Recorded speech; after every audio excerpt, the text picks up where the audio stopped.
আজ ঐতিহাসিক ৩ আগস্ট। জুলাই গণঅভ্যুত্থানের এই দিনে কেন্দ্রীয় শহীদ মিনারে লাখো জনতার সামনে এক দফা ঘোষণা করে বৈষম্য বিরোধী ছাত্র আন্দোলন, যার ৪৮ ঘন্টার ব্যবধানে গুড়িয়ে যায় স্বৈর সরকারের মসনদ। সাদবিন শফিকের রিপোর্ট। RICL TMX, যুগের পর যুগ স্থাপনা থাকে মজবুত।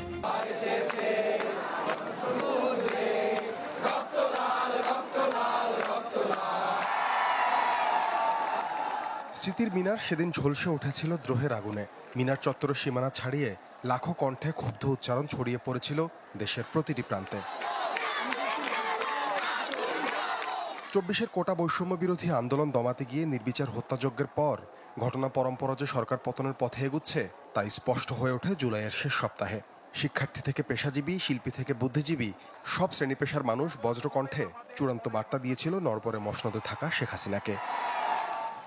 ছাত্র নেতাদের স্মৃতিতে ৩ আগস্টের সেই মুহূর্তগুলো আজও জ্বলজ্বলে। ২রা আগস্ট একটা ভিডিও ভাইরাল হয় যে ৯ এর মধ্যে যে রক্ত ছিটা পড়ে এক হয়ে যায়।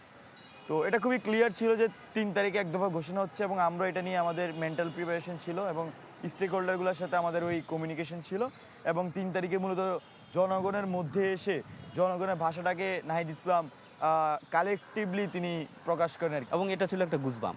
এক দফার ঘোষণাটা দেওয়ার পরে আমরা সবাই মোটামুটি নিশ্চিত হয়ে যাই যে এখান থেকে আর সরার কোনো জায়গা নেই। যত রক্তপাত হোক যাই হোক আমাদেরকে শেখ হাসিনাকে পতনটা ঘটিয়ে আমাদেরকে এখান থেকে বাসায় পৌঁছতে হবে। শহীদ মিনারে সে এক দফার ঘোষণা করার কর্মসূচি, এটা যতটুকু না এক দফা হয়ে ইনফ্লুয়েন্স জারি করেছে, তার চাইতে শহীদ মিনারে যে মানুষের উপস্থিতি, সেই উপস্থিতির মধ্যে এক দফা এটা নতুন মাত্রা রূপ করেছে। গণহত্যা আর গণগ্রেপ্তারে দমবন্ধ পরিস্থিতিতে সেদিন গোটা বাংলাদেশের চোখ ছিল এই দ্রোহের চত্বরে। অবশেষে শেখ হাসিনার পদত্যাগের এক দফার ঘোষণা অনুরণিত হয় বিক্ষুব্ধ জনতার মাঝে। আমাদের এক দফাটি হলো শেখ হাসিনা সহ এই সরকারের পতন এবং ফ্যাসিবাদের বিলোপ। একটা ঐতিহাসিক মুহূর্ত। আন্দোলনের সময় জুড়ে রাষ্ট্রযন্ত্রের হত্যাযজ্ঞের বিরুদ্ধে রাজপথে সরব ছিলেন আইনজীবী মানজুর আল মতিন। বলছিলেন আওয়ামী লীগের ৫ আগস্টের পরিণতির চিত্রনাট্য লেখা হয় শহীদ মিনারের সেদিনের জমায়েতে। আমি প্রথমবার যখন কথা বলছি, পেছন থেকে কেউ না কেউ আমাকে বলছিল যে ভাই বলেন আমরা এখন রওনা দেই গণভবনের দিকে।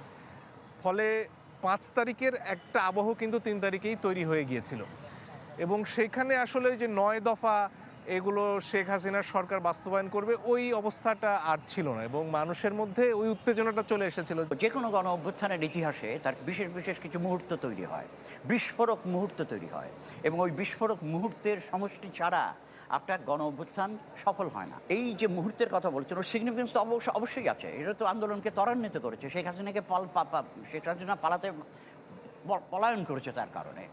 এই শিক্ষাবিদ মনে করেন বাংলাদেশের শাসন ক্ষমতায় গেড়ে বসা ১.৫ দশকের স্বৈরশাসনকে এক দফার চ্যালেঞ্জ ছুড়ে দেওয়ার যে ইতিহাস রচিত হয়েছিল শহীদ মিনার চত্বরে, তা দুয়ার খুলেছে ৫৬,০০০ বর্গমাইলে নতুন কাব্য লেখার। এগুলো তো অন্তর্বর্তীকালীন সরকার নিজেই তোলে না।